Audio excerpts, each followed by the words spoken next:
누가복음 19장 11절에서부터 27절까지 제가 봉독합니다.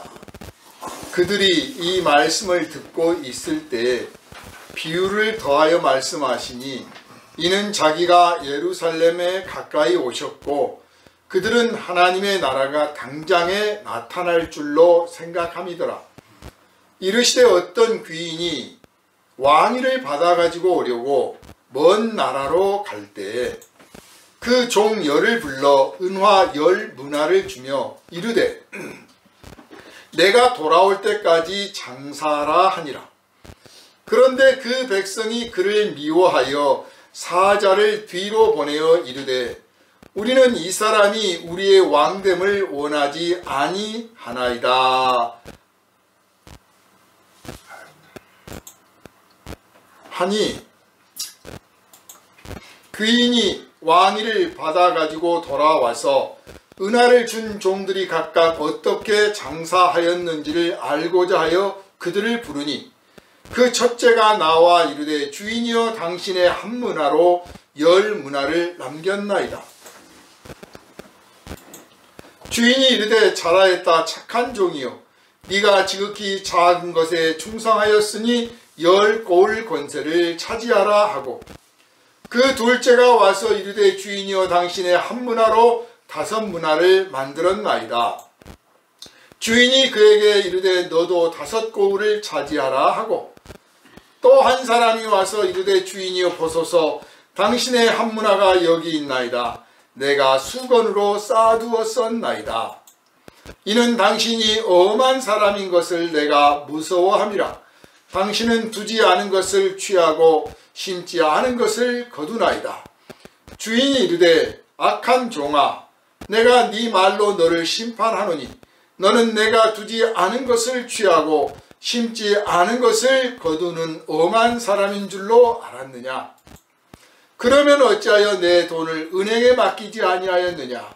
그리하였으면 내가 와서 그 이자와 함께 그 돈을 찾았으리라 하고 곁에 섰는 자들에게 이르되 그 한 문화를 빼앗아 10문화 있는 자에게 주라 하니 그들이 이르되 주여 그에게 이미 10문화가 있나이다. 주인이 이르되 내가 너희에게 말하노니 무릇 있는 자는 받겠고 없는 자는 그 있는 것도 빼앗기리라.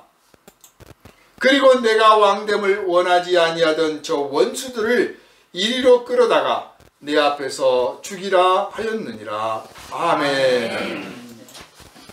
이 시간은 내가 돌아올 때까지 장사하라 하는 제목의 말씀을 함께 나누도록 하겠습니다. 기도합니다.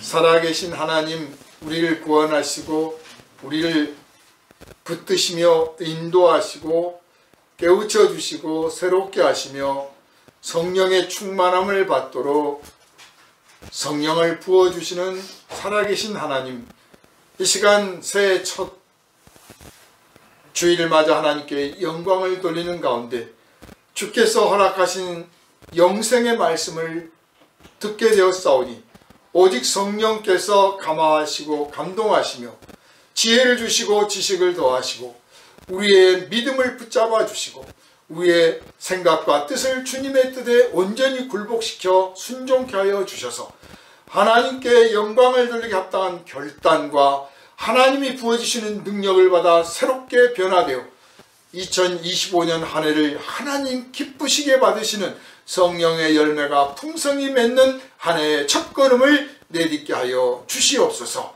말씀을 들을 때 어리석음이 물러가게 하시고 연약함이 굳셈으로 변화받게 하시고 고집이 무너져 온순함으로 순종함으로 변화받게 하시고 하늘의 영광을 돌리게 합당한 심령으로 변화받고 삶의 모습으로 변화받고 태도와 자세가 완전히 고침받는 이 시간 되게 하여 주시옵소서.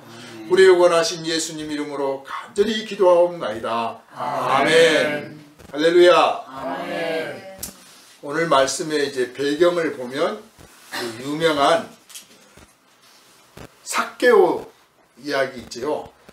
삭개오가 키가 작아서 무화과 나무 위에 올라가서 예수님이 오시는 것을 구경했는데 예수님께서 삭개오 이름을 부르시면서 생면부진대 삭개오야, 어쩌면 키가 작다고 소문이 났을 수도 있어요. 어쨌든 삭개오야, 내려오라. 내가 오늘 너희 집에서 자겠다. 그러니까 그 삭개오가 감동을 받아서, 선생님, 저 같은 죄인의 집에 이렇게 들어와 주신다니 내가 몸둘 바를 모르겠습니다. 내가 그동안에 사람들한테 뭐 속여 빼앗은 거나 뭐 탈취한 것 있으면 4배로 다 갚겠습니다. 사람이 변하려면 이렇게 좀 뜨겁게, 좀 속되게 말하면 화끈하게 달라져야 되거든요. 그렇게 해서 예수께서 삭개오의 집에 들어가시게 됐어요.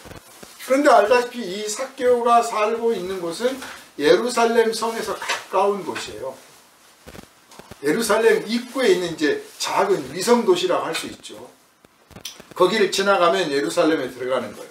그러니까 예수님의 여정이, 성경을 보면 예루살렘을 적어도 3번은 왔다 가셨어요. 적어도 3번을 왔다 가셨는데, 그냥 방문하러 가신 게 아니라 가서 이제 제자들을 불러 모으시고 성전을 고치시고 말씀을 선포하시고 이렇게 해서 3번을 하셨는데, 이제 점점 제자들의 수가 늘어났어. 몇 사람이 아니라 이제 몇십 명, 몇백 명, 몇천 명에 따르는 무리가 많아졌습니다. 이제 사람들은 사람이 모이면 거기서 세력을 느껴요. 이제 우리 세상이 됐다. 자기들끼리 뭉쳐있을 때는 눈에 보이는 게 없죠. 요즘에 뭐 정치 문제로 또 진짜 국가의 중대 사태로 해서 진영 논리 주장하는 사람들을 따르기도 하고, 또 정말 진정한 애국심에 나오기도 하고 해서 막 거리에서 수천이 아니라 수만이 아니라 지금 수십만이 모여서 시위를 합니다. 뭐 이럴 때 어느 때는 해방 세상을 느끼는, 여기가 바로 해방된 곳이다. 3.1운동 만세운동을 할 때 이 조선 독립 만세 외쳤던 우리 선조들이 그런 심정이었을 거예요. 그 순간만큼은, 그 만세를 외치는 그 순간만큼은 어느 누구도 우리를 이기지 못해.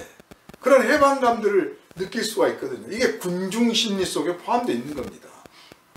잘못됐다는 게 아니라 누구라도 그렇다는 거예요. 그래서 잘못된 지도자가 그렇게 군중을 모아서 이끌어가면 이 잘못된 해방감을 느끼게 되는 거고, 올바른 지도자가 이끌어가서 그들을 모아서 외치고 그들과 함께 노래를 부르면 거기서 진정한 해방감을 느끼고 그게 사회에 긍정적인 변화를 일으키게 되는 것이죠. 예수께서 예루살렘 가까이 오셨다는 것뿐만 아니라 예수님을 따르는 사람들이 많아졌는데, 뭐 오병이어의 기적을 일으켜야 될 만큼 몇천 명이 지금 따라다니고, 그 몇천 명이 따라다닌다고 하는 이야기는 벌써 유대 전역에 예수를 지지하고 좋아하는 사람들이 많아졌다는 거죠. 농사 문제로, 집안일 문제로 자기들의 형편 때문에 따라 나서지는 못했지만 직접 따라 나선 사람이 수천 명이면 당시에 유대인의 인구가 몇이나 됐겠습니까? 뭐 수천만 명 아니잖아요. 수백만이라고 쳐도 10,000명 중에 1명이, 10명 중에 1명꼴로 지금 예수님을 따라 나서는 거란 말이에요. 그러니까 도시별로 사람들이 다 우르르 몰려나갔다가 예수께서 다른 거울로 옮겨가시면 또 이제 다시 남고, 또 몇 사람만 따라가고 또 모이고, 뭐 이러면서 점점 수가 늘어나서 집으로 돌아갈 사람 돌아가고도 정말 사람이 많으니까 이제 구경꾼도 나오고 응원하는 사람도 나오고 환영하는 사람도 나오고 예수 옆에서 도우려는 사람도 나오고 예수께 배우려는 사람도 나오고 예수님께 고침을 받고 뭔가 해결받으려고 하는 사람도 나오고, 아무튼 다양한 사람들이 나옵니다. 시기한 사람도 물론 있어요. 그러니까 이제 이들의 마음속에 어떤 마음이 들었느냐, 해방 세상을 만들 때가 됐다. 여기서 성경에서는 하나님의 나라가 임할 때가 됐다. 이 로마의 압정 아래에 있는 이 이스라엘 입장에서는, 이 유대인들 입장에서는 해방되는 것, 정치적으로, 군사적으로, 경제적으로, 더 나아가서 종교적으로 해방되는 것이 하나님의 나라거든요. 그러기에 예수께서 오신 것은 딱 정확한 인물이에요. 그러니까 예수만 따라가면 될 것 같은데 무슨 일이든지 하려면 특히 이제 종교의 중심이고 정치 군사의 중심이 예루살렘 아닙니까? 그러니까 거기서부터 일이 일어나야 된다는 거죠. 거기서부터 사업가들이 이 지방에 본사를 두지 않고 서울에 두는 이유가 뭡니까? 서울에 있다고 하는 그 자체가 우리 기업이 본거지에 있다, 우리 기업이 괜찮은 기업이다, 이런 이미지 때문에 그렇잖아요. 땅값이 아무리 사도 지방으로 잘 안 옮긴단 말이에요. 예루살렘에 가까이 왔고 예루살렘에 입성하기만 하면 이제 예루살렘에서부터 뭔가 일을 일으키시리라 하는 기대감이 꽉 차 있습니다. 예수께서 그것을 아신 거예요. 아신 거예요. 근데 그들이 바라고 있는 나라는 이 현실 속에서 뭔가 이루어지는 나라예요. 현실 속에서. 그러나 예수께서 이루시기를 원하는 나라는 비현실적인 나라는 아니에요. 현실 속에서 이루려고 하는 나라인 건 분명한데 관점이 다른 거예요. 관점이. 방향이 달라요. 많은 분들이 예수님은 정치적이고 종교적이고 경제적이고 이런 사회 문제는 관심이 없는 것처럼, 혹은 예수께서 말씀하시는 하나님의 나라는 여기에 있는 게 아니고 저 하늘에 있는 것처럼 예수는 그냥 세상에서 정치가 어떻게 되든 경제가 어떻게 되든 간에 천국에 들어가는 길만 가르쳐주고 서로 사랑하기만 하면 된다는 아주 언론적인 것을 가르치는 분인 것처럼 오해들을 하셔요. 그렇지 않습니다. 예수님의 말씀은 지극히 현실 세계에서 이루기를 원하시는 말씀이고 이루어야 되는 말씀이에요. 단지 그 출발선, 그 과정, 그 방식, 그 목표가 다른 거예요. 그 목표가 달라. 그래서 어긋나고, 그래서 예수를 십자가에 못 박게 되고, 우리도 실은 예수 믿는다고 하면서 예수님 못 박는 거나 마찬가지 같은 그런 말과 행동들을, 생각들을 서슴없이 할 때가 참 많은 겁니다. 잘 모르는 거죠. 사람들이 왜 이단에 빠지느냐, 제가 왜 이단에 빠지느냐, 이것 때문에 늘 고민을 합니다. 연구를 하고. 근데 심리학 쪽에서는 그래요. 이단에 빠지는 사람들의 공통된 심리가 있다. 또 그 말 듣고 보면 또 맞아요. 뭔가 신비하고 특별하고 자기는 뭔가 더 새롭고 특별한 존재여야 되고, 아무튼 그런 것들에 대해서, 또는 그 현혹에 잘 현혹되는 어떤 스타일들이 있거든요. 기질들. 그런 사람들이 그렇게 이단에 잘 빠집니다. 그런데 제가 번뜩 눈에 띄는 대목이 있었어요. 바로 오늘 본문 때문이에요. 사실 사람들이 이단에 빠지는 이유는 현실 때문이에요. 이단에 가면 아주 현실적인 이야기를 하는 거예요. 오히려 교회는, 정통 교회는 어떻게 들으면 비현실적인, 관념적인 이야기만 하고 있는 것 같은 거예요.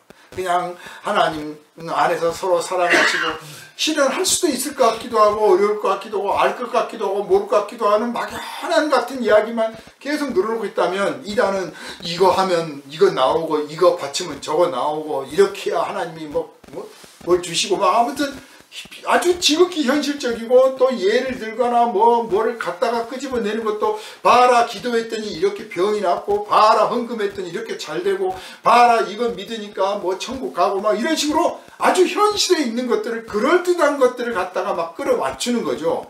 예? 교통사고, 교회 몇 번 안 나왔는데 교통사고 났어. 그럴 때 봐라 교회 안 나오니까, 예배 안 하니까 교통사고 나잖아. 그 말 들으면 여러분은 어떻게 생각이 들어요? 에이 뭘 그래, 그러면서 다음부터는 교회에 빠지면 안 되겠구나. 그렇지. 아주 현실적이에요.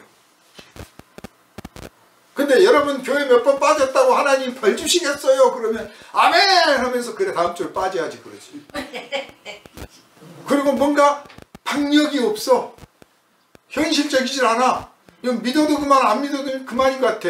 그런데 저기 갔더니 예배 3번 빠졌더니 바로 교통사고 나버렸다. 그러면 여기가 살아있는 생명의 말씀이요, 거기 간다니까. 아주 현실적이잖아요. 이단에 빠지는 사람들이 어떻게 보면 아주 현실을 살고 싶은 사람인 거예요. 여러분이 그 점을 이해한다면 그 사람들을 다시 돌이키게 하거나 회개하게 하거나 그들을 품어 안아서 하나님 나라로 다시 이끌어오는데 큰 도움이 될 줄로 믿습니다.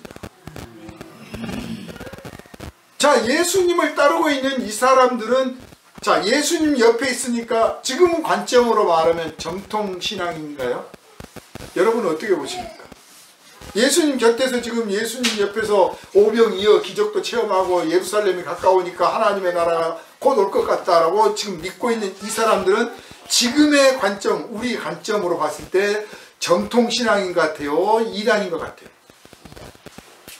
지금 관점으로 보면 이단인 거예요. 예수님도 이 사람들을 이단으로 보고 있는 거예요. 아직 잘 모르는 거예요. 그런데 가르쳐 주시려고 하는 거예요. 깨우쳐 주시고 품으시는 거죠. 이단이라고 내치시는 게 아니라. 유대인들도 마찬가지죠. 아직 뭐가 뭔지를 몰라. 그냥 막연히 기다리고 있고 현실에서 이루어지기를 바라는 거예요.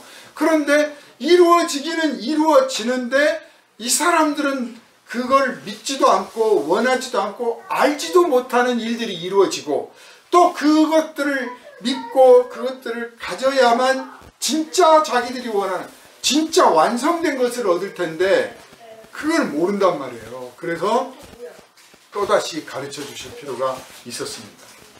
그래서 이제 오늘 본문이 기록된 거예요. 그들이 이 말씀을 듣고 있을 때에 비유를 더하여 말씀하시니 이는 자기가 예루살렘에 가까이 오셨고 그들은 하나님의 나라가 당장에 나타날 줄로 생각함이더라. 당장에. 자, 그래서 이제 예를 드십니다. 어떤 이야기를 꺼는 거예요. 예수님은 이야기를 통해서 핵심 메시지를 전하실 때가 참 많았던 것 같아요. 그건 옛날이나 지금이나 마찬가지예요. 이해력을 돕는 거죠. 논리를 전해주려고 하는 것보다는 논리보다는 번뜩이는 영감을 주시려고 하는 거예요. 그 영감. 사실 논리는 우리가 잊어먹기 쉬워요. 그 교리 공부 열심히 하잖아요. 잊어먹기 쉬워요. 열심히 배웠지만. 그러나 영감, 이거야 하고 딱 깨우침, 빛이 번쩍하듯이 딱 스쳐가는 것들, 이것들은 안 잊어버려요. 또 잊었던 것 같다가도 딱 문득 생각이 난단 말이에요. 그게 훨씬 더 강력하게 새겨지죠. 그래서 성령의 감동을 받으라 하는 거죠. 성령의 감동이라는 말을 요즘식으로 우리가 쉽게 말하면 감전이에요, 감전. 전기 찌릿 하잖아요. 전기 한번 찌릿해 보십시오. 그 뒤부터는 콘서트 만들 때마다 조심해요. 평생 그래요, 평생.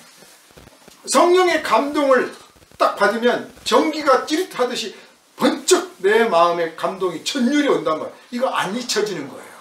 잊어버린 것 같은데 항상 내 마음에 남아있어, 어딘가에. 그래서 성령의 감동을 받기를 원하고 그것도 간구하고 이 시간에도 저와 여러분이 성령의 감동에 충만함 받기를 주님의 이름으로 축원합니다. 아멘. 그래서 이 예를 들어서 감동을 이제 짜릿한 감동을 주시려고 하는데 예가 뭐냐면 어떤 왕위를 받는 사람에 대한 이야기예요. 지금은 왕국 시대가 아니기 때문에 잘 모르지만 특히 이제 유럽은 아주 그냥 이탈리아만 봐도 옛날에는 이탈리아가 이렇게 한 나라로 된 지가 얼마 안 된 겁니다. 여러 나라로 조각돼 있었어요. 유럽도 수없이 많은 공국들이 있어요. 공국들. 공작이 다스리는 나라. 이 공국들이 모여서 황제가 있는 거예요. 제국이 있는 거죠. 그 공국 안에 또 이제 후작도 있을 수 있고 백작도 있을 수 있어요. 영토를 얼마나 차지하느냐에 따라서 자기 성만 달랑 가지고 있으면 이제 백작, 그 옆에 영토를 가지고 있고 농사를 지어서 사람들을 걷어먹이고 그리고 군대를 길러서 나라를 지키는 일에 봉사를 하면 후작, 더 많은 영토를 가지고 있고 아주 조직적인 군대를 가지고 나라를 위해 지키고 그러면 전쟁 나면 무조건 나가서 싸워야 됩니다. 제일 앞장서서. 이 사람은 공작. 그렇게 구성이 되어 있습니다. 그러니까 옛날 사람들은 이런 예를 들었을 때 빨리 이해가 되죠. 자, 그런데 대개 공작은 어떤 사람이 되느냐? 왕의 아들 또는 왕의 형제. 당연히 되는 거죠. 당연히. 전쟁에 나가서 공을 많이 세운 사람들은 공작이 되는 경우는 많지 않아요. 후작이 되지. 후작. 이 사람들이 군대가 있기 때문에 언제든지 반란을 일으킬 수가 있잖아요. 따라서 자기가 믿는 가장 피부치, 자기가 가장 신이 많은 사람들을 공작으로 임명하게 되는 거죠. 따라서 누가 이 사람을 왕으로 세우면 안 됩니다 라고 말한다고 해서 왕으로 안 세울 수 있을까요? 그럴 리는 없어요. 왕으로 세우겠다 하면 틀림없이 세우는 거예요. 옆에서 반대를 하거나 말거나. 왜냐? 황제가 생각할 때 자기를 지켜줄 사람이거든요. 이 비유에서 먼 나라에 가서 왕위를 받아오는 사람은 예수 그리스도를 말씀하시는 것이고, 먼 나라에서 왕위를 보여하는 그 큰 왕국의 황제는 하나님이에요. 이 비유 속에서 등장할 때, 자, 왕위를 받으려고 가는데 이 사람이 마음에 안 드는 거야. 그 안에 있는 시민들은. 왜? 나쁘다는 이미지를 가질 수가 있어요. 자칫하면 이 사람이 못되고 심보가 고약하고 난폭한 사람이라서 이 반대하나 보다. 그게 아니고 다른 뜻이 있는 거죠. 다른 뜻. 다른 왕을 세워서 황제와 맞서려고 하는 사람들이 있는 거예요. 그래서 일단 자기들의 이 공국에 있어서 공작을, 왕을 자기들이 원하는 사람을 세워야 이 사람이 나가서 자기들끼리 버티다가 나중에는 독립전쟁을 할 수도 있고 황제하고 맞서 싸울 수도 있을 거 아닙니까? 그러니까 이제 그런 왕을 지금부터 준비를 하려고 하는 거죠. 자, 그런 와중에 그걸 모르고 있는 게 아니라 이 왕위를 받을 사람은 다 알고 있습니다. 알고 있는데도 태연하게 떠납니다. 왕위를 받으러. 거기 가야 왕이 되는 게 아니고 여기서 왕이 될 수도 있는데 소위 대관식, 왕관 수여식을 하러 가는 거죠. 축하를 받으러 가는 거고 공인을 받으러 가는 거예요. 이렇게 해서 이제 그 자리로 가는데 가기 전에 자기 집에 있는 하인들을 불렀는데 그 중에 10명에게 10사람에게 한 문화씩을 나눠줬습니다. 이걸로 내가 돌아올 때까지 장사를 해라. 10명에게 한 문화씩을 줬어요. 이 한 문화라는 돈이 얼마냐면 지금식으로 말하면 한 사람의 그 일당, 노동자의 일당, 물론 이제 상급자가 있고 중급자가 있고 막노동하는 사람이 있을 텐데 그냥 평균적으로 중급자라고 쳤을 때 이 사람이 이 품삯으로 받을 100일 정도의 품삯을 말해요. 100일.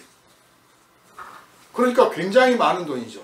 현재 금액 가치로 따지면 적어도 3천만 원에서 한 1억 정도 되는 돈이에요. 옛날에는 돈이 귀했으니까요. 화폐 가치가 훨씬 높았죠. 가치가 귀했죠. 그래서 3천만 원에서 한 1억 정도 되는 돈을 10명에게 나눠줬습니다. 10명에게. 여기에 보면 이제 성공 케이스만 있어요. 성공 케이스와 딱 하나의 실패 케이스만 있는데 성경도 그렇습니다. 성경 전체를 볼 때 성공에 두드러진 몇 사람들만 기록하고 있는 거예요. 나머지 사람들은 기록을 안 해놨어요. 그러니까 나머지 사람들은 없었던 거냐? 그게 아니에요. 즉 아브라함만 하나님을 믿었느냐? 아니에요. 아브라함 외에도 믿는 사람이 있는 거죠. 예수 따라다니는 사람들만 예수님 제자냐? 아니에요. 사도들만 예수님을 진짜 믿고 따랐느냐? 아니란 말이에요. 그래서 예수께서 6월절 식사를 준비할 때 나귀를 끌고 오너라, 뭐 식사를 준비하게 해라, 이런 것들이 다 예수를 믿고 따르는 사람들이 이 12사도 말고도 많이 있었던 거예요. 성경에는 그 사람들의 이름을 기록하지 않았을 뿐이죠. 여기서 10명을 불러가지고 각 한 사람들에게 한 문화씩을 줬습니다. 큰 돈을 줬습니다. 그리고 내가 돌아올 때까지 장사를 해라. 반드시 돌아온다는 것이 첫 번째 전제가 됐고, 두 번째 장사를 하라고 했어요. 그러니까 나머지 사람은 기록을 안 했는데 이 사람들은 장사를 해서 손해를 봤을 수도 있어요. 장사를 하면 다 성공하는 건 아니지 않습니까? 그죠? 대개 이제 요즘에 뭐 성공학이라는 학문까지 등장할 정도인데요. 성공학을 말하는 이제 사람들을 보면 성공한 케이스 이거나 혹은 성공한 케이스를 찾아다니면서 분석하는 사람들, 상담하고 분석하는 사람들이 내는 공통된 의견이 뭐냐면 성공한 사람은 자기가 성공할 거라고 믿는다는 거예요. 나는 실패할 거야 라고 생각하는 사람들은 반드시 실패한대요. 근데 나는 반드시 끝까지 내 일을 해내고 그 끝에 반드시 내가 이루는 목표를 내가 달성할 수 있을 거야. 나는 절대 포기하지 않을 거야 하는 사람들은 반드시 성공한대요. 물론 성공한 사람들 이야기입니다. 성공한 사람들, 제가 미리서 말씀드렸잖아요. 성공한 사람들의 공통된 의견이에요. 그러니까 실패한 사람들 이야기 듣지 마세요. 성공하고 싶으면 성공한 사람들 이야기를 들으세요. 실패하고 싶으면 실패한 사람들 이야기를 들으세요. 뭐 실패 안 하려고 실패한 사람들 이야기를 듣는다? 그럴 필요 없어요. 잘 못해서 실수도 하지만 잘 하다가도 무너질 때가 많거든요. 인생은 알 수가 없어요. 언젠가도 제가 말씀을 드렸는데 우리나라에서 유명한 바둑 하면 뭐 이창호, 이세돌, 뭐 몇몇 유명한 사람들 있잖아요. 이창호라는 이 사람은 어떤 스타일이냐면 상대보다 잘 둬서 이기는 사람이에요. 상대보다 더 좋은 수를 찾아내서 이기는 스타일이에요. 당연하죠. 그러니까 고민을 무지하게 해요. 반대로 이세돌이라는 사람은 어떤 사람이냐? 참 재밌어요. 상대가 나보다 못두게 해서 이기는 사람이에요. 이게 훨씬 발전된 전략인 거예요. 뭐냐면 심리를 읽는다는 거죠. 전에는 이창호는 바둑의 수만을 가지고 바둑을 뒀다면 이세돌은 지연술, 막 상대가 녹자마자 막 계속 나버린다. 그러면 이 사람이 막 당황하고 이거 뻔히 안 되는 수인데 막 헷갈리기도 하고 이 사람이 여기 났을 때는 틀림없이 내가 모르는 함정이 있는 게 아닌가 막 고민을 엄청 해가지고 엉뚱한 데다 놓게 만들고 즉 실수하게 만드는 전략을 쓴 거예요. 상대는 워낙 잘 두니까. 그러니까 나보다 더 못 두게만 하면 되는 거잖아. 어차피 내가 저보다 잘 두기가 그건 해봐야 아는 거잖아요. 장담 못해. 그러니까 나보다 못 두게 만들려면 어떠냐? 소위 시간 전략을 쓰는 거예요. 시간을. 그래서 이세돌한테 진 사람들의 공통점이 뭐냐면 뻔한 수를 이세돌이 났는데 그걸 고민하다가 왜 이걸 났을까 고민하다가 시간 다 써버려. 그래가지고 마지막에 진짜 복잡한 수를 쓸 때 막 덜컥 수를 나가지고 지는 거예요. 제가 언젠가도 예를 들었어요. 이게 인생에도 마찬가지예요. 성공할 때 내가 남보다 더 좋은 물건을 만들었기 때문에 성공한 케이스도 있어요. 근데 또 남들이 나보다 못해가지고 내가 저절로 성공한 케이스도 있어. 내가 유명해지는데 내가 뭘 잘해서 유명한 게 아니라 그냥 유명해질 수도 있고요. 반대로 내가 엄청 잘하고 뛰어나는데 아무도 안 알아줄 수도 있는 거예요. 알 수가 없어요. 그러니까 막 이게 뭐 정답이다 막 찾아가지 말고 그냥 느긋하게 내가 목표한 걸 나는 꼭 해낼 거야. 안 되면 어때? 내가 목표한 걸 끝까지 도전했다는 게 내 삶에 가치가 있고 보람이 있는 거지. 이렇게 생각하면 틀림이 없을 줄로 믿습니다. 그래서 여기에 기록이 안 됐는데 10명 중에 지금 3사람만 예수께서 말씀하셨는데 아마 나머지 7명은 본전을 했거나 손해를 본 거예요. 손해를. 주인은 알아 그걸. 장사 아무나 하는 게 아니야. 성공한 사람도 있고 손해나는 사람도 있어. 근데 왜 장사를 시켰냐? 그냥 우리 주인이 왕위를 받아오실 때까지 기다리자 하고 막연하게 있기가 참 지루할 거 아니에요. 그거를 먼저 걱정하신 거야. 뭔가 일하게 만들어야 돼. 삶의 의욕을. 여러분 인생을 장사하십시오. 내 인생을 비즈니스화 시키세요. 그러면 삶이 재미가 있어. 그냥 오늘은 뭐 하고 지내냐 하지 말고 오늘은 뭘 해야지. 그냥 걸어도 그냥 걷는 게 아니라 오늘은 팔을 흔들고 걸어야지. 내일은 팔을 안 흔들고 걸어봐야지. 자꾸 목표를, 과제를 보여보세요. 삶이 재미가 있어요. 똑같은. 사실 운동을 할 때, 배울 때도 그렇고요. 모든 스킬을 만들어가는 과정에서 그렇습니다. 러닝 훈련 요즘 유행이지 않습니까? 러닝, 달리기. 달리기도 그냥 냈다 달리는 거 별로 도움이 안 됩니다. 오늘은 3분 뛰고 1분 천천히, 내일은 5분 뛰고 1분 천천히, 내일 모레는 뭐 10분 뛰고 5분 천천히, 막 이렇게 변화를 줘가면서 할 때 몸도 막 그 다양한 리듬을 받아들여서 몸도 건강해지고 재미도 있는 거예요. 목표가 생기니까. 이게 비즈니스화 시키는 거거든요. 교회도 그냥 오늘 또 오나보다, 내일 또 가나보다, 뭐 오늘 또 예배하고 가지. 그 재미가 없어. 오늘은 가서 내가 제일 앞자리에 앉아야지.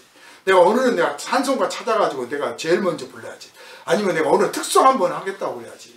내가 오늘은 뭘 해야지. 뭔가 막 목표를 정하잖아요. 그러면 그게 재미가 있는 거예요. 집에서도 마찬가지. 허구한 날 자는데 침대에 이쪽에서 잤다가 저쪽에 잤다 하지 말고, 오늘은 내가 침대를 머리를 저쪽으로 두고 잡아야겠다. 오늘은 내가 뭘 해봐야, 이렇게 자꾸 하잖아요. 삶이 재미가 있다니까요. 그래서 이 주인장은 내가 왕위를 받아올 때까지 너희들 그냥 무료하게 막연하게 앞마당 쓸고만 있지 말고 너의 일들을 해라. 그게 나를 위한 것일 뿐만 아니라 너 자신을 위한 거다. 인생을 그냥 보내지 말고, 인생을 허비하지 말고, 소비하지 말고 써라. 사용해라. 활용해라. 네 것으로 만들어라. 네 인생을 좋게 써라. 그 뜻이에요. 그 미천을 준 겁니다. 그냥 막연하게 야 너 장사해 그러면 뭘 하겠습니까? 아예 돈 줘가면서 하는 거예요. 돈 줘가면서. 제 친구가 이제 예전에 막 담배들을 막 필 때 그 친구가 좀 제법 사업이 잘 됐던데요. 담배 끊는 사람 2024년 이제 이렇게 1월 1일 딱 되면 딱 올리는 거예요. 올 한 해 1년 동안에 담배 끊는 사람 내가 12월 31일 날 100만 원 준다. 그냥 친구인데 공짜로 준다. 사실 누구를 위해서 끊으라고 하는 겁니까? 자기 건강을 위해서 끊으라는 거잖아요. 그런데 이제 그 목표가 붙으니까 재미가 있어. 그래서 옆에서 야 끊어라 말아라 막 뭐 야단도 치고 막 오늘 첫 번째 날이다 두 번째 날이다 박수 치자 뭐 케이크 자르자. 그래서 결국은 365일 딱 채워요. 그럼 100만 원 딱 줍니다. 그거를 자기 회사에서 먼저 그렇게 했어요. 금연. 그래서 전 직원들에게 100만 원을 줬습니다. 다 성공시켰어요. 그래서 이제 동창회에서도 한번 해보겠다 했는데 성공한 사람이 몇 사람 안 나오더라고. 친구 돈이니까 안 받는다는 거야. 참 담배 피우고 싶어서 그렇지. 그럼 자기가 자기한테 돈 주면 되잖아요. 내가 담배 오늘 안 피면 내가 10,000원 저축이라든지 5,000원 통장에 넣어. 하다못해 1,000원 넣어. 그리고 연말 될 때까지 내가 안 피면 그거 끄집어내가지고 기념 파티 하는 거야. 아니면 내가 누구 적선을 할 수도 있고 가난한 사람들 보낼 수도 있고. 멋있잖아요. 그런 작은 것 같지만 그런 인생 계획들을 세울 때 요리 하나도 그냥 대충 아이고 오늘 뭐 해먹나가 아니라 요걸 이렇게 썰어볼까 저렇게 썰어볼까 이 사람은 어떻게 만드나 자꾸 할 때 삶이 재미가 있거든요. 자기를 위해서 하는 거예요. 자기. 삶을 선호하는 거죠. 두 번째로는 말씀드린 것처럼 이 사람이 왕이 되는 것을 반대하는 사람들이 있었잖아요. 왜 모르겠습니까? 그리고 그 사람들이 자 왕위를 받으러 그 주인이 떠나가고 나면 하인들한테 뭐라고 그러겠어요? 야 니네 주인이 왕 받아올 줄 아나? 천만의 말씀이다. 벌써 우리가 보냈거든. 우리가 대표 보내가지고 이 사람 왕 주면 안 됩니다라고 우리가 가서 말씀드릴 거거든. 그럼 네 어림턱도 없어. 비웃는 사람, 조롱하는 사람, 또 회방하는 사람, 뭐 발로 툭 서면서 이건 뭐 장사가 뭐 이래 해가면서 별의별 사람이 다 있어요. 알다시피 하인들이 원래 장사꾼이 아니니까 뭐 장사를 하면 얼마나 다르겠어요. 그런데 자기 삶을 위해서 할 뿐만 아니라 그들의 그런 도전과 이업이 어떠한 건지 느끼면서 그 속에서 주인을 기다리는 그 진실한 마음이 거기서 유지가 되는 거죠. 세 번째는 이제 나중에 결과에 드러납니다만은 이 사람들에게 상을 주려고 했던 거예요.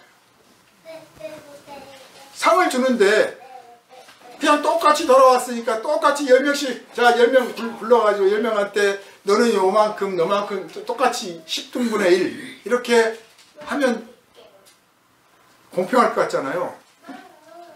그러면 우리가 하나님 은혜 공짜로 받으니까 어떻습니까? 감사하기도 하지만 헤프기도 하잖아요. 공짜로 받았다고 헤프게 쓰는 사람들이 많아. 제대로 안 해.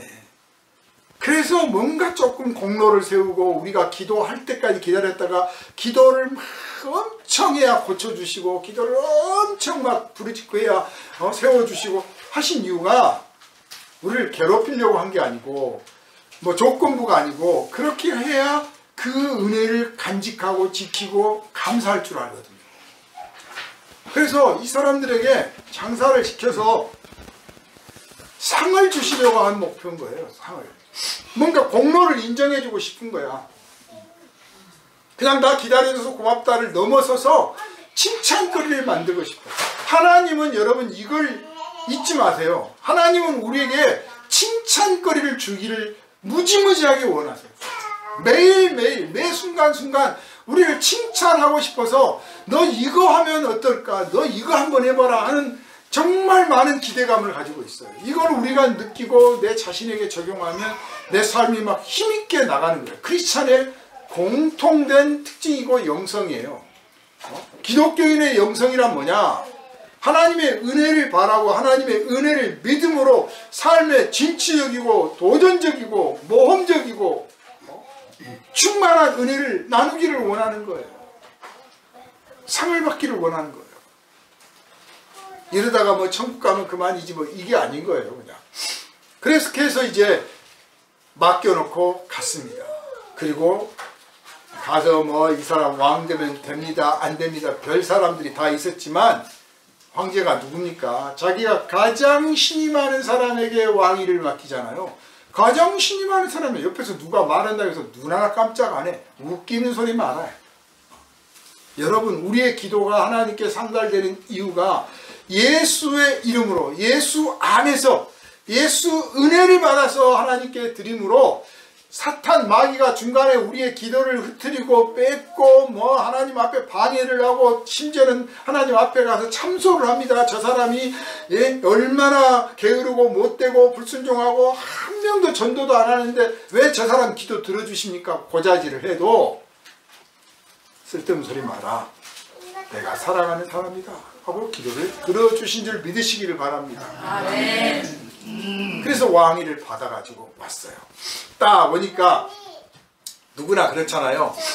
열심히 하고 충성된 사람은 주인님이 돌아오면 어떻습니까? 그냥 뭐 버선발로 뛰어나가지고 안녕하십니까 그래요. 근데 게으르고 불순종하고 말 안 듣는 놈은 꼭 숨어. 에덴 동산에서 아담과 하와 숨듯이 오셨슈? 그런 식이야. 마지못해서 인사하는 거예요. 그래서 첫 번째 보십시오. 제가 한 문화로 가지고 10문화로 늘렸습니다. 이야, 이 장사에 수완 있는 사람이에요. 아 진짜 이 똑똑하다고 장사 잘하는 거 아니에요. 똑똑하다는 건 분석을 잘한다는 거거든요. 분석을 잘하는 게 실행을 잘하는 건 아니에요. 실행과 분석은 다릅니다. 정치도 그렇습니다. 여러분 정치 평론가들 말은 듣지만 그 사람들이 정치하면 안 된다는 사실 여러분 기억해야 돼요. 말만 잘할 뿐이야. 행동은 다른 거예요. 장사도 마찬가지예요. 우리 보기에는 참 저 사람 장사를 잘했어. 또 무슨 이론도 없어. 뭐 이론도 없는데 그냥 돈을 잘 버는 사람이 있어요. 그냥 그런가 하면 아주 똑똑하고 저같이 뭘 좀 아는 척 하는데 실제로는 아무것도 못해. 돈 한 푼 못 벌어. 그러면 알아야 돼, 자기 분수를. 그러니까 열 문화를 만든 사람은 타고난 사람이야. 이 사람은 아마 처음부터 열 문화를 맡겼으면 천 문화를 만들었을 수도 있어요. 재벌이 될 수도 있어. 또 한 사람은 5문화로 늘렸대. 그래, 10문화 늘린 사람한테는 너는 10고을을 차지해라. 이제 아까 말씀드렸잖아요. 공국에서 이제 백작을 임명하는 거죠. 백작. 100장, 너는 100장. 근데 영토가 넓어. 100장도 100장 나름이거든. 또 너는 5골. 그리고 딱 보니까 이 상 받는 거 보니까 배가 아픈 거야 또. 배가 아파. 옆에 사람들은 손해본 사람들이 지금 나서지도 않은 거 보면, 그러니까 이제 세 번째가 딱 등장해서, 보십시오. 저는요 이대로 갖고 있습니다. 근데 그냥 제가 게을러서 못했습니다. 그러면 되잖아. 나는요 당신이 이제 그 10문화 5문화 이렇게 받는 걸 그렇게 늘렸다 보니까 막 칭찬하는 거 보니까 저거 욕심나가지고 자기 것으로 만들려고 그러는 거야. 이 양반이 그냥 가서 왕이 받아오는 동안에도 우리 일시키고 장사시켜가지고 그 사이에 그 또 뭐 하려고 하는구나 하면서, 당신은 심지도 않은데 거두고 이런 못된 사람입니다. 이렇게 말하잖아요. 그러니까 주인이, 네가 말 잘했다 그래. 내가 네 말대로 한다면, 내가 그렇게 못된 사람이고 정말 재산을 꼭 늘리려고 욕심만 많다면, 네가 하기 싫으면 은행에다 맡겨놨으면 될 거 아니냐. 그러면 최소한 내가 이자라도 받아먹겠지 않겠냐. 예수님 당시에 은행이 있었나 봐요. 그죠?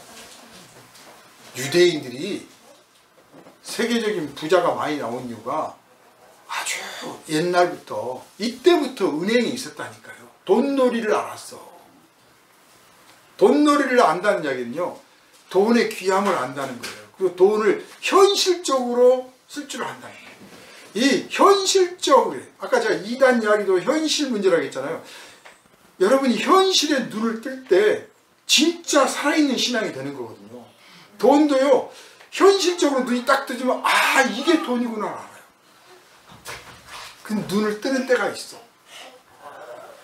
유대인들은 일찌감치 돈의 가치를 알았습니다.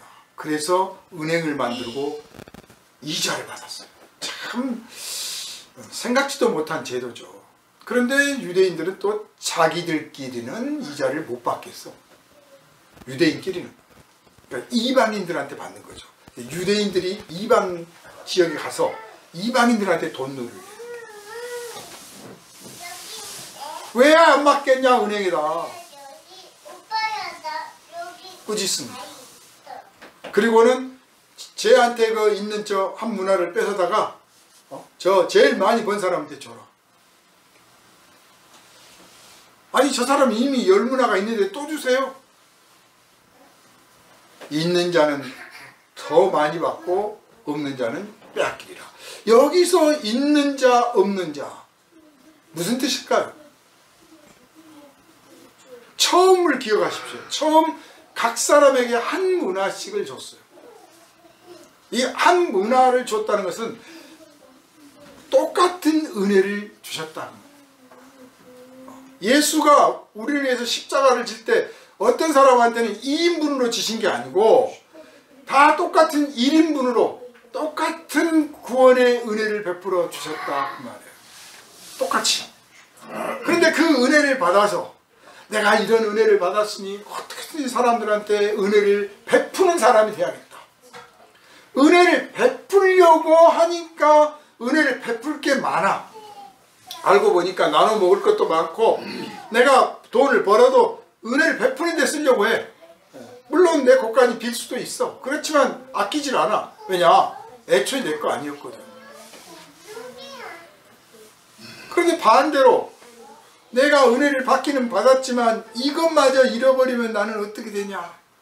이런 사람은 다른 사람한테는 아주 인색해. 자기 믿음 지키기에 급급한 거죠. 오늘 많은 그리스도인들이 이 이데올로기에 빠져가지고 교리도 아니에요. 교리. 기독교 교리도 아닌 이상한 이데올로기에 사로잡혀가지고 굉장히 독선적이고 배타적이고 아주 지극히 교만하고 용서도 사랑도 타협도 없는 괴물들이 돼가고 있는 모습을 봅니다. 이 사람이 바로 이 한문화를 가지고 숨겨놓은 사람이에요. 똑같은 은혜를 받아죠. 그래서 그 사람에게 베풀었던 은혜는 마지막 때 거둬버리시겠다 그 뜻이에요. 거두시겠다. 내가 너한테 베풀었던 은혜를 내가 거두겠다. 너는 너밖에 모르는 놈이고, 너밖에 모르는 이유가 내가 실패한 자도 어리석은 자도 병든 자도 사랑하고 품어주고 고쳐준다는 것을 네가 네 스스로 부인했기 때문이다. 우리가 잘나서 구원받은 게 아니잖아요. 근데 이 하인의 태도를 보십시오. 지금 막거래를 하는 거야. 당신 말이요. 내가 비록 하인 생활을 하고 있지만 나 당신이 원하는 대로 나 그렇게 사는 사람 아니야. 그런 뜻이에요. 하나님, 내가 하나님 지금 밑에서 살고 있지만 내가 그 하나님 뜻대로 살 사람은 아니거든요. 딱 그 말하고 똑같아요. 나는 내 마음대로 살 거예요. 그 당신이 원하는 거 나 갖고 있습니다. 내가 내놓을게요. 당신 준 대로 내가 갖고 갈게요. 아주 독선적이고 교만한 거죠. 그랬더니 그걸 뺏어다가 이미 가진 자에게, 많이 가진 자에게 줘라. 그래서 은혜를 베풀면 베풀수록 더 풍성해지고 그 뒷자리를 채우기 위해서 하나님이 더욱더 채워주신 줄 믿으시기를 바랍니다. 아멘. 내가 나누면 나눌수록 부족하지 않아. 또 채워주셔. 그런데 내가 인색하고 감추고 숨기고 내가 이거 실패하면 어떨까 이러면 아무것도 못해. 그러면 그것마저도 잃어버려. 지금 10명 중에 7사람은 아마 실패했다고 우리가 가정을 해봅시다. 극단적으로. 그 한 문화씩을 다 간직도 못하고 막 뭐 재산이 막 깎아 먹었어. 그 중에 몰라 1.5배가 된 사람도 있을지도 모르겠어요. 그런데 그 사람들은 언급도 안 해요. 왜냐? 지금 샘플만 말씀하시고 그 사람들도 합당한 대우를 받았겠죠. 그렇다고 해서 한 문화를 줬는데 아무 장사도 못하고 손해를 봤다. 너는 있는 것도 빼앗아 버리겠다. 그러시겠어요? 한 문화의 한 고울이었잖아요. 그러면 애초에 한 고울씩은 맡기려고 한 거죠. 애초에. 그건 안 맡기시는 거예요. 그리고 자기가 직접 직영하고 있는 토지 중에서 잘한 사람에게 더 나누어서 주는 거죠. 그냥 전 국토를 딱 10등분해서 나누는 게 아니고 일부 영토를 10개로 나누고 또 여기는 10개로 나누고 해서 이 10개를 하나씩 주고 그 중에 나머지 중에서 10개를 주고 5개를 주고 이렇게 한단 말이에요. 이렇게 상을 주고 베풀고 칭찬하고 인정하려고 하는 목적이었기 때문에 실패했을지라도 주님의 그 마음은 변하지 않으시다는 것을 여러분 믿으시기를 바랍니다. 구제가 실패할 수도 있고 전도가 실패할 수도 있고 우리가 사업을 하다가도 실패할 수 있고요. 사랑을 했는데도 배반당할 수도 있고 정말 인생의 실패가 우리 삶에 가득할 수 있습니다. 그렇다고 해서 하나님이 너는 그거밖에 안 되냐 하고 내치지 않고 너에게 기본적으로 줄 몫이 있다. 그건 변함이 없다. 힘내라. 이렇게 말씀을 하신다는 말이에요. 사랑하는 여러분, 2025년이 열렸습니다. 올해는 장사 좀 해봅시다. 똑같이 2025년 365일을 똑같이 받았어요. 어떤 사람에게 하루가 뭐 48시간이고 어떤 사람은 36시간 아니에요. 똑같이 24시간이에요. 주 예수 이름으로 기도하면 응답하시겠다는 약속도 똑같이 받았어요. 병든 자를 위하여 기도하라. 똑같은 약속을 받았어요. 더한 사람이 없어. 그러므로 이제 한 문화씩을 받았다고 여러분 믿으시고 이 한 문화로 어떻게 장사를 할까? 10배로 남길까? 5배로 남길까? 이왕이면 100배로 남겨야겠다. 그래서 연말에 가서 주님으로부터 칭찬을 억수로 받아야겠다. 이런 소망 품고 기도하시고 한 걸음 한 걸음 내디디시기를 주님의 이름으로 축원합니다. 아멘. 걸어가신 주님, 대망의 2025년 교회의 부흥, 심령의 부흥, 가정의 부흥, 개인의 부흥을 소망하던 그 해가 다가왔습니다. 마침내 열렸습니다. 하나님, 올 한 해 주님께서 우리에게 부어주시는 은혜 가운데서 놀라운 승리, 놀라운 성공을 반드시 해낼 줄 믿사오니 하나님 영광을 받으시는 그날을 향하여 달려나가게 하여 주옵소서. 후퇴하지 않게 하여 주시옵소서. 후회하지 않게 하여 주시옵소서. 뒤로 물러서지 말게 하여 주시옵소서. 우리를 원하신 예수님 이름으로 기도하옵나이다. 아멘.